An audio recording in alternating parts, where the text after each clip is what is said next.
So having gardens for many, many years and growing up with gardens, from my grandfather to my dad to my grandmother to my great uncle to blah, blah, blah, blah, blah.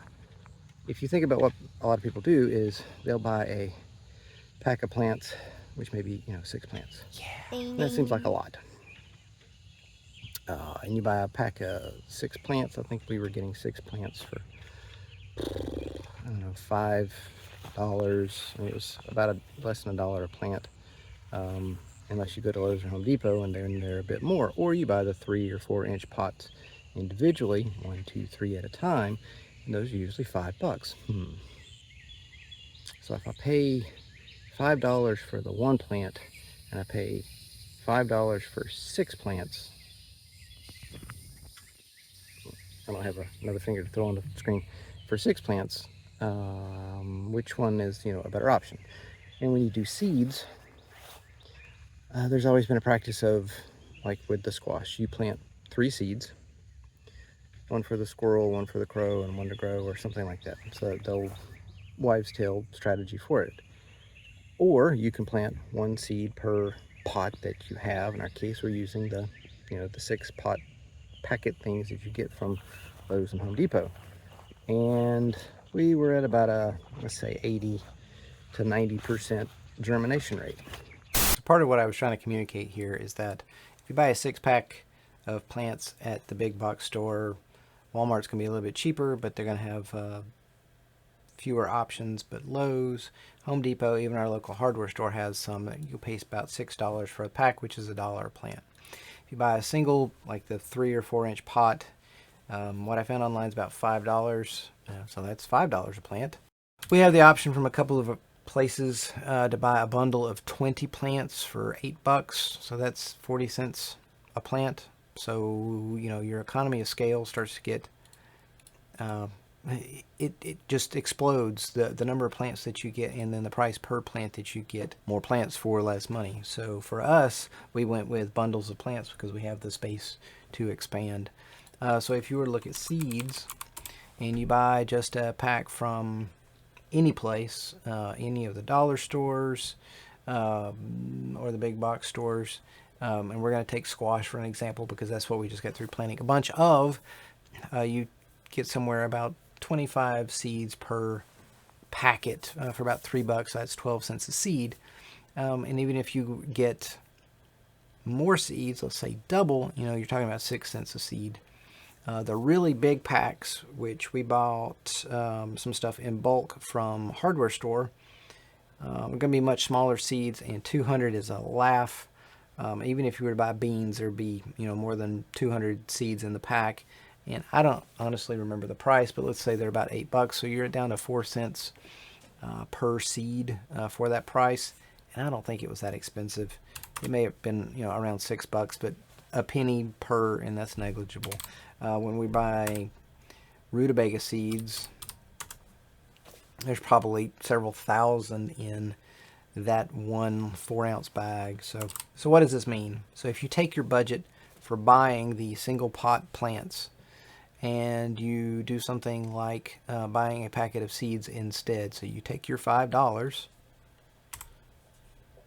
and you divide by the amount of the cost per seed, which is 12 cents, you can buy 41 seeds, 42 seeds. Again, a rough estimation. So that means you could have 42 plants. Well, you can buy the bundle, which is 20 for $8. And what did I say? That was $5. So $5 worth of seeds get you twice as many plants, potentially, as 2 of the bundles. Let's say I said that we're averaging about 80%.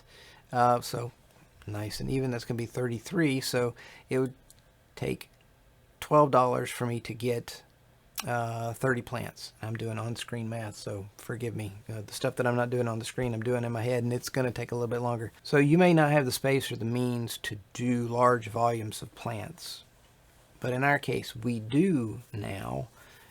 So we have weighed the options of buying smaller quantities versus larger quantities versus seed. The bundles that were available to us were jalapenos and cowhorn and banana pepper and something else which I'm forgetting at the moment. So those were nice. And the seed pack, not the seed pack, the root ball was a lot smaller than you would have gotten in a 6-pack of plants. And that's okay. If you don't keep them out of the dirt for too terribly long, they do just fine. You keep them watered, and I think ours lasted for close to a week without being in the dirt. So doing the bundles for us for those made sense. Now when it came time for the squash, we could not get large bundles of plants, and we also had fewer options for the 6-packs. So instead we opted for seeds, and that's why we ended up having so many. One thing to consider with seeds is the seeds packaged this year are to be sold on the market next year. So 2025 fruit produced seed, and it's going to be on the market in 2026. So if you only plant a couple of the seeds, say out of the 25, you plant 10, because that's a lot of plants. The other 15, people think, I'll hold on to those and I'll keep those for next year. Those seeds may not be viable. In our example, we stored them inside-ish.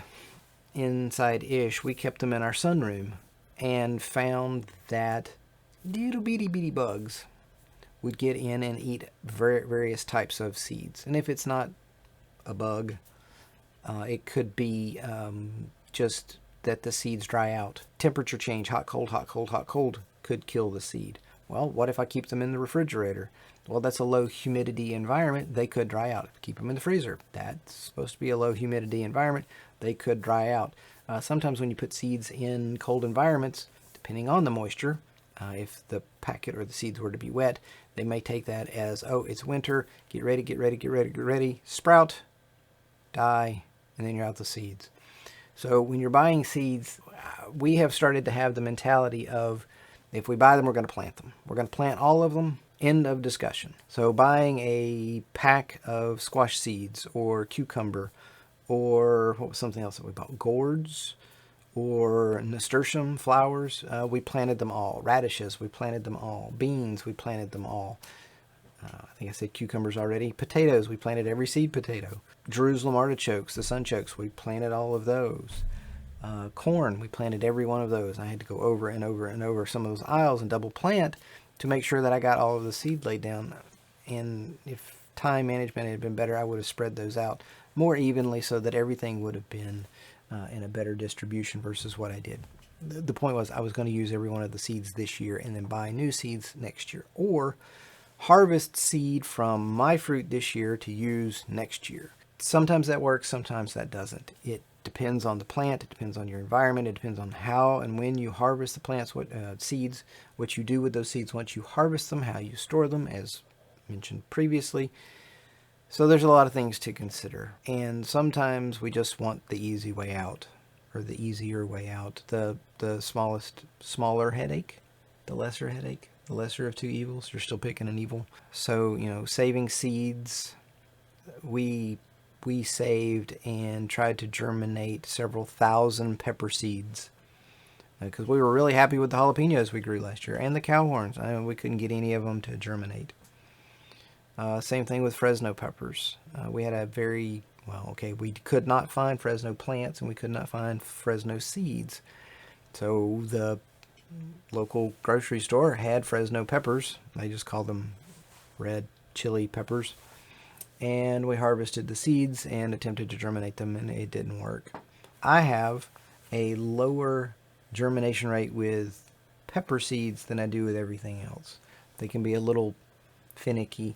I did a video last year, I guess it would have had to have been last year, where I was germinating seeds in water. And some of them worked, some of them didn't. I have better luck doing tomato plants that way than I do peppers, which reminds me I gotta go water the ones upstairs. So it all depends on your situation. For me, these numbers work out to either buy the bundles when it's available or to buy the seed packs on stuff like squash, which take up a large amount of room and produce large fruit.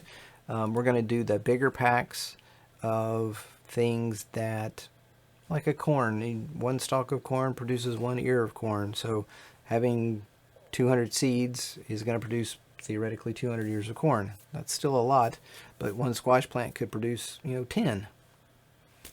So 20 plants would produce 10 times 200 squash or something like that.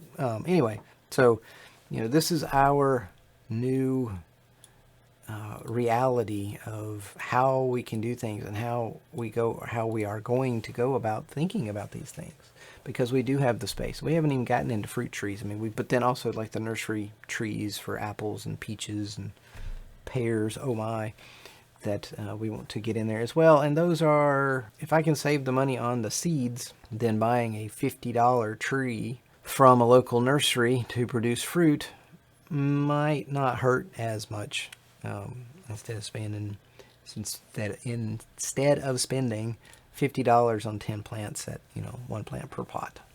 Anyway, that's all I was trying to get with this on my late day mathcapade of the economy of seeds and whatnot. So now back to the program.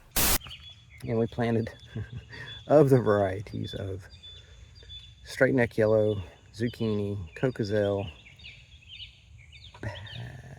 I don't remember what we did with patty pan. There was like a black beauty zucchini and another one. We planted 36, 42 at least different plants, and of those we planted 3 of each at the house. So I think there were 4 varieties. So 4 times 3 is 12 plants. There's 12 plants at the house. God, this is longer and deeper than I wanted to go, but it's after 8 o'clock on a Saturday, and kind of wore out. Well, what do you do with the rest of those? This gives us an opportunity. You just throw everything at it. They germinate. You stick them in the ground. If they die, you know what? I'm out the cost of a pack of seeds, which is about $3 at about 25 to 50 plants per $3 packet of seeds versus paying $5 per plant. I mean, you can argue this any way that you want to. This is a stupid, silly little dream of ours of just be able to throw a bunch of stuff in the dirt and see what grows and have a lot. Maybe have a lot. But with the potatoes about ready to harvest. And we're not necessarily, we may not get tons of vegetables from this or the tomatoes or the corn. We're just trying it to see how it goes. This is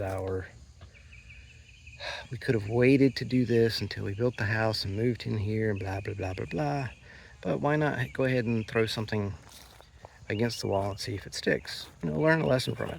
Does it work to plant everything down there that we did other than the pine trees? Well, the pine trees were really intended for that area. The other stuff was just like, hey, we got a clear spot. Why don't we stick some stuff in the ground? Now this, being a happier, healthier dirt that came from the topsoil from the shop location, should do better. I'm going to quit crossing my fingers because it doesn't do any good. But I think I explained myself. Buy a bunch, get them all to sprout, and have a place to stick them. That's all I was going for. I'm hungry and tired. Tomorrow's Father's Day. Happy Father's Day. Thanks for watching. I hope you enjoyed it. Too many hobbies, not enough time. It's a theme song, y'all.